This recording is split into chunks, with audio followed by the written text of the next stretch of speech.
How to complete KYC on MEXC. Hi everyone, welcome back to another video from Finance and Crypto Guide. If you are trying to verify your account on MEXC, then the first thing to do is to launch open the MEXC app or website and sign into your account.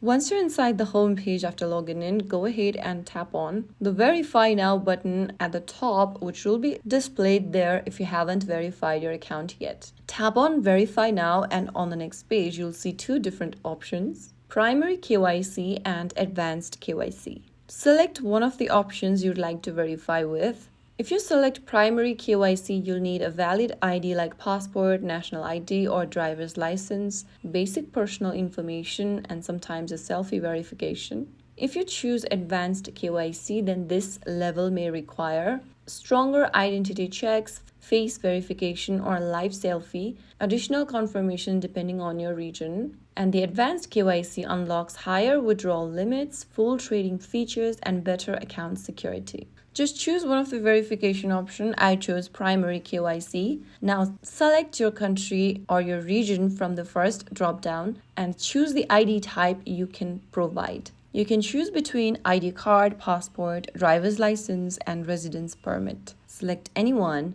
and click Next. Now on the next page, as shown on the screen or as guided through on the screen, go ahead and upload the photo of the front of your ID at the bottom and the back of your ID and click on Submit.